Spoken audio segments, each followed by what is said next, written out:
This is the Page Publishing Book Club. How you doing?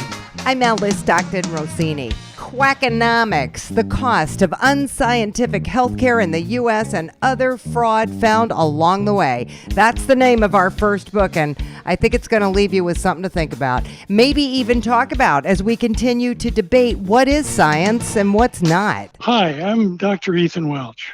I'm from Rochester, New York.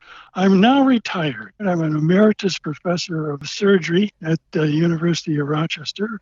I practice vascular surgery for over 30 years. And I wanted to share what I had learned about the unscientific healthcare.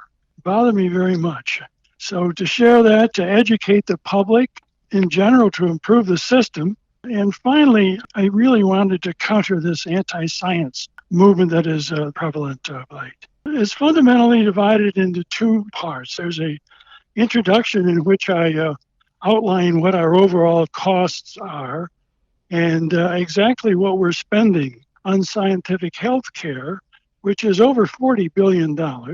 It is also about corruption in the system, of which I had discovered, and it's not an inclusive number, but over $142 billion. Then I talked about in the early half of the book what the anti-science was all about. It's mostly quackery practiced under the guise of what's called CAM.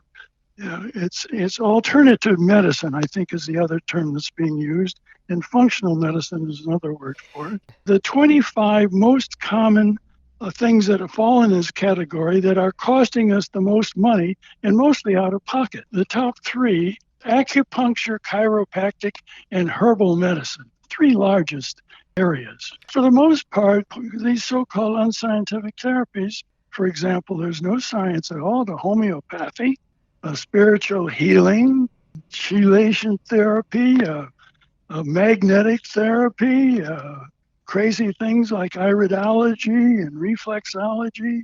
And there's a huge chapter on weight loss fraud. That's just touching the top of it. Oh, I would think weight loss fraud would be closer to the top because that's insane. That is insane, the claims that are made. It's like, you have to eat right and exercise. That's the bottom line.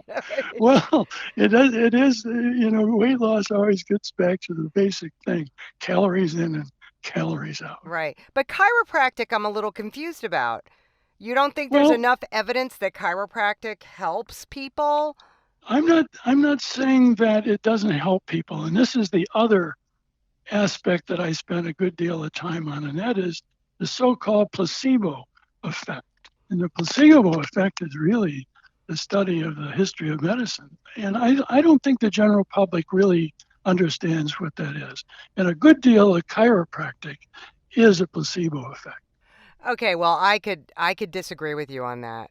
Well, this is why the book is out. It is controversial because it introduces some ideas that people don't like to hear. Well, I'm sure it does, which is good because that inspires thought and that inspires discussion, and we need more of that. It really brings up some issues of curiosity. The science is evolving, and you've got to believe in the things that have been proven to be worthwhile. For example, I have a chapter on the anti-science that occurred in vaccines. It's a terrible story. Children are being denied vaccination for unscientific reasons, and no one disagrees with the great value of vaccinations. There's just been announced we finally conquered polio in very much difficult parts of the world. This is science. This isn't hearsay. What about everybody's talking about coronavirus? What about masks? Is it true or isn't it? Are masks good or aren't they? I think we've learned a lot of lessons about what happens when you abandon science. What happens when you decide you're not going to take advantage of science. This is what you call a pandemic. Pandemic is much worse because we paid no attention to the science and the public health science of it. I mean, I've had people say to me on the street, because I'm a reporter, I'm not wearing a mask, the president doesn't wear a mask, and I respect him for that. Do you have an issue with that? Well, I have an issue with the politicization of this pandemic and the politicization of the accompanying applied science. It's skewed the thinking of the public and cost us lives. Do you think that we can have a safe, reliable vaccine before the end of the year? I'm going to quote Dr. Fauci that we are in the process of some 27 to 30 companies who are developing it, and it's possible that we will have one. Whether or not it will be ready to the extent that we want it to be, whether it will meet the scientific standards that we want it to be, is yet to be determined. And would you say that we need to be patient until we have all those answers? Well, we have to be patient. There isn't anything else we can be, and we have to be trusting, and we have to support it. We can't knock it. We have to begin to realize that science is something that we ought to know more about. That was one of the reasons at the beginning, right after I talked about overall cost, I gave a short chapter on the scientific method. Is something that I don't think the public really understands. The scientific method is something that was Western developed, and it took centuries to develop. Right. And I hope that we will all learn from this entire episode of a pandemic and how important it is to respect science. Your lips to God's ears, sir. Thank you. In some schools, it's almost a crime if a kid doesn't want to go to college.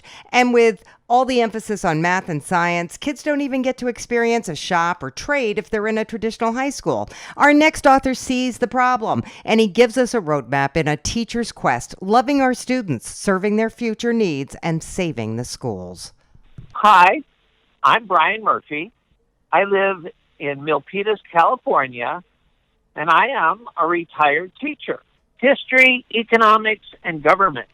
I wrote this book as the beginning of a crusade, a quest, if you will.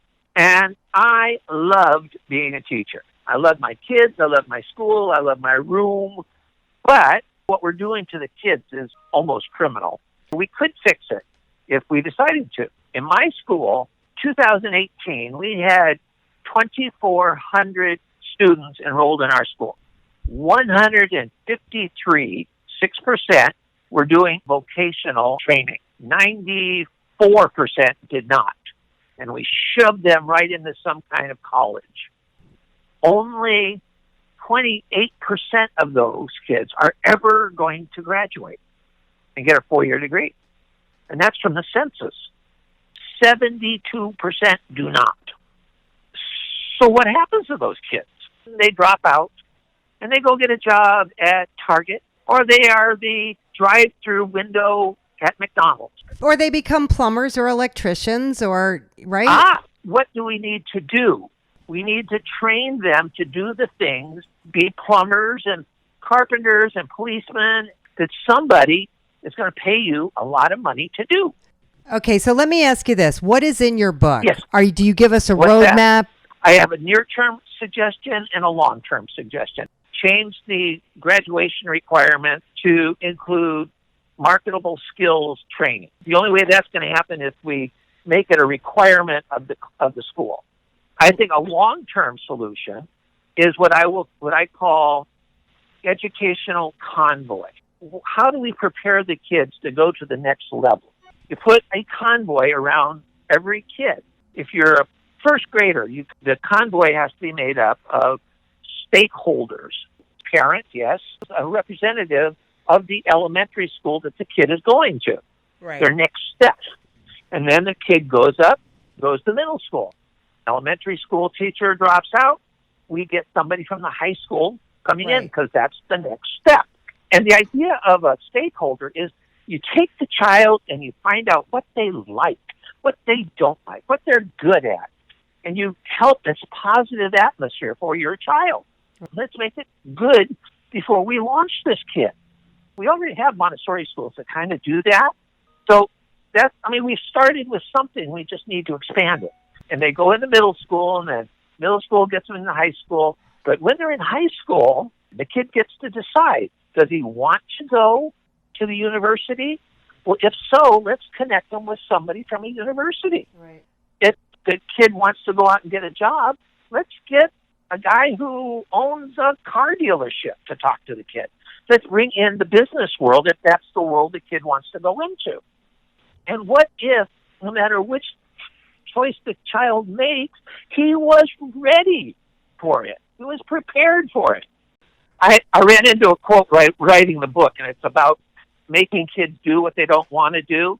And the saying is, teaching kids that don't want to do something is like teaching a pig to dance. It's really hard to do and annoys the pig. Good one, Brian. Thank you. If you're a serious hunter, you might recognize the name of our next author who writes about his adventures for outdoor magazines and shares his expertise in finding animals that have been taken down in his book, Tales of Trails. Hi, I'm Tim Lewis in Harbor Beach, Florida. For many years, I was a dentist, both at a teaching college and in practice, private practice. Now, writing's my main occupation.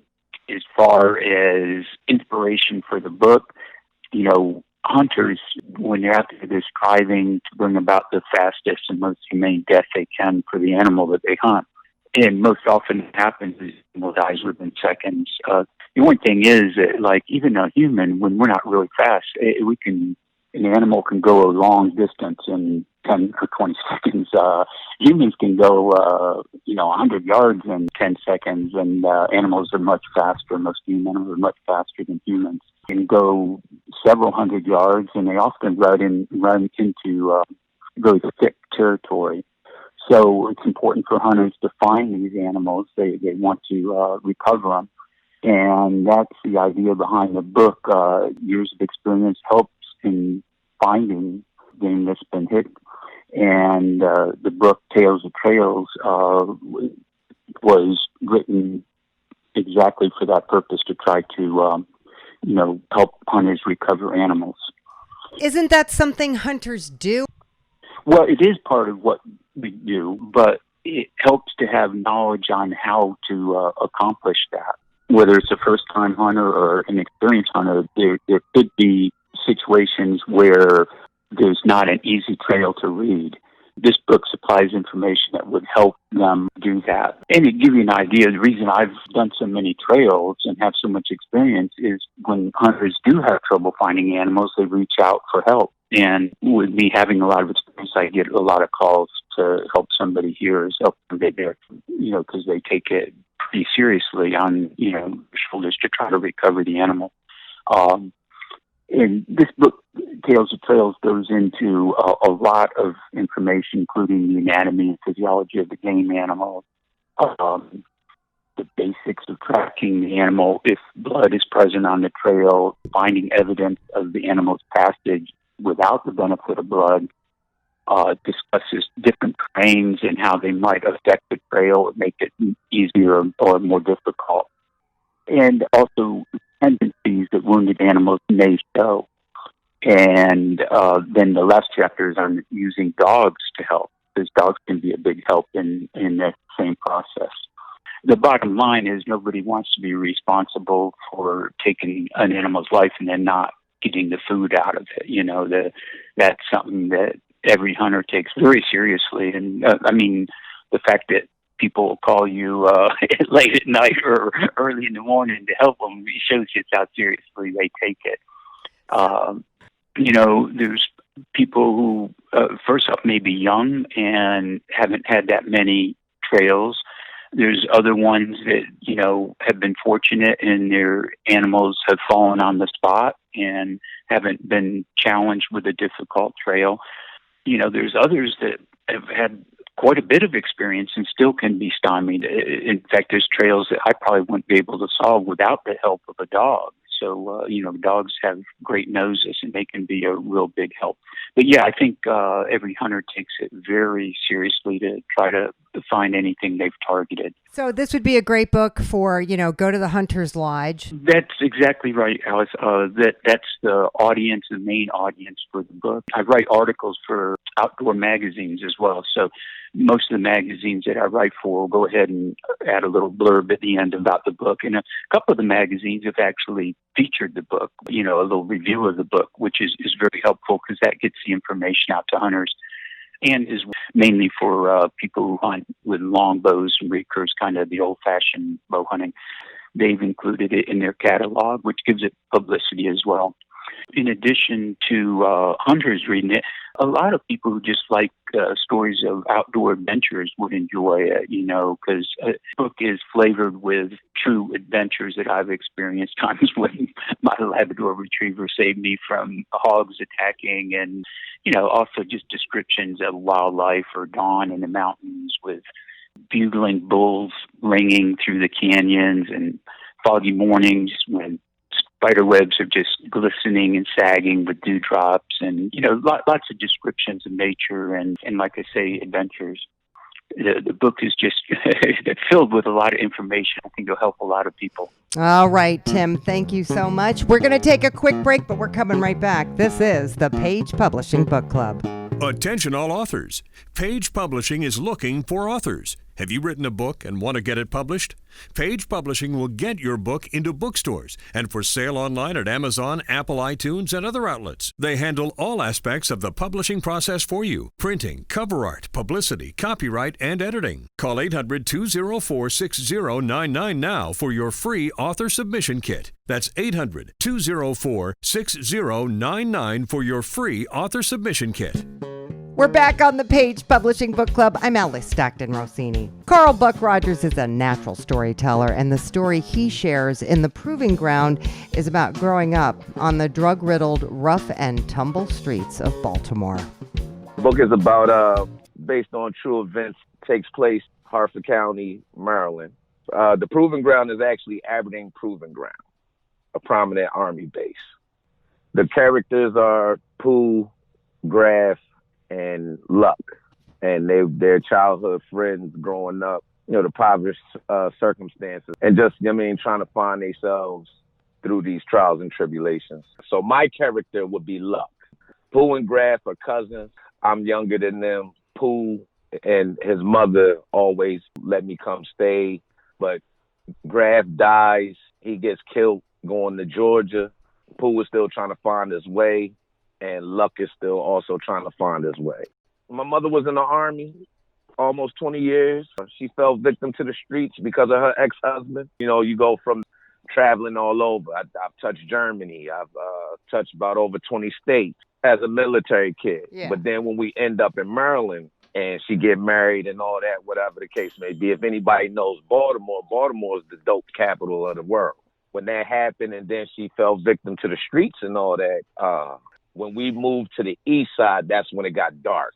The felt like the clouds came and it's gloomy, and you feel what I'm saying? So had to get accustomed to that lifestyle. You see what I'm saying? So it's like the school of hard knocks. Well, have you ever seen The Wire?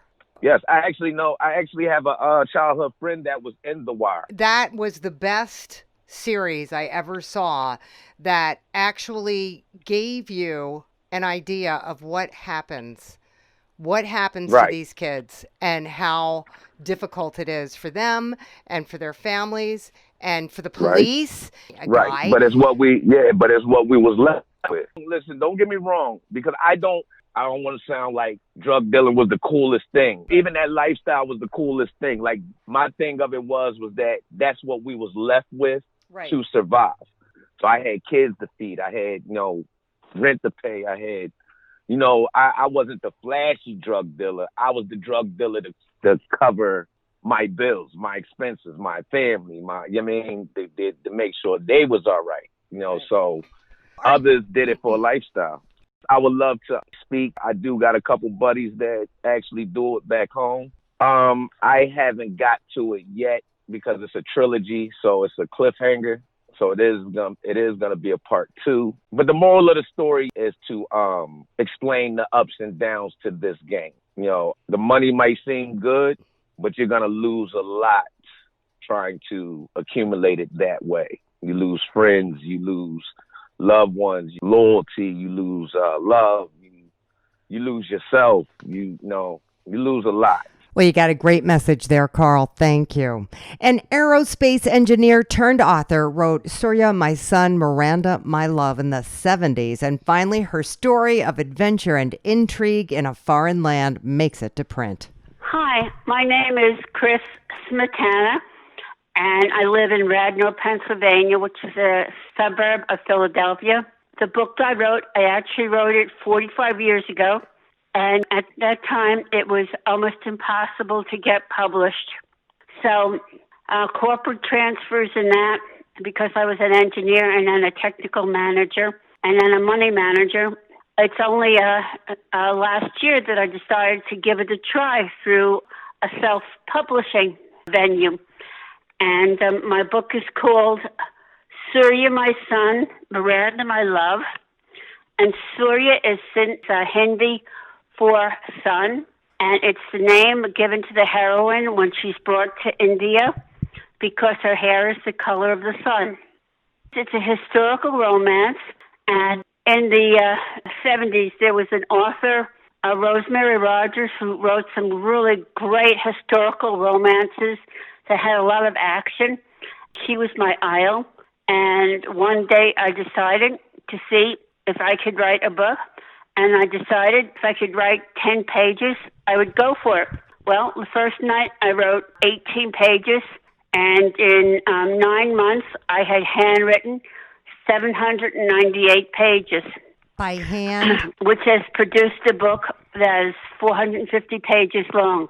How many books have you read that start in Bind, India in 1801 and wind up at the Towers of Silence in Delhi? And the Towers of Silence, the Parsis, which are a Hindu sect, consider all of the elements sacred so they don't bury or burn their dead. They built the Towers of Silence and they put their dead up there, and the vultures come and pick the bones clean. And when the monsoon comes, the bones are flushed into the earth. A young English woman named Miranda Markham, who's kidnapped by a Hindu prince because he has this brother, quote, who actually they found floating in the river. And he's treated completely like a Hindu, but because of the caste system, he can't marry anyone who's Indian. So they kidnap an English girl to marry him. And the beginning of their marriage is tumultuous because some brides never ever see their groom until the marriage ceremony. And there's a lot of cultural interesting things there. It's, as I said, filled with cultural exotica. So what I do is I immerse the reader in the culture. How is it that you know so much about Indian culture? An incredible amount of research. This book is a ride on the magic carpet. It has so many twists and turns in it. And with it, you expect the unexpected. I was looking to set up a bunch of book signings, but that has become very difficult given the COVID thing. I do have one book signing still set up for my local farmers market, and I'm going to try and set up another book signing at Costco, my local Costco. And I have committed 25% of my royalties to the engineering school that I went to for scholarships for young ladies studying to be engineers. Nice, Chris. Very nice. I hope you sell a ton of books.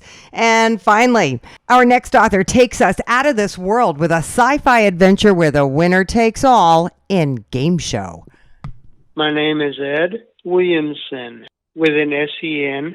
I'm a mental health peer specialist, Kerrville, Texas.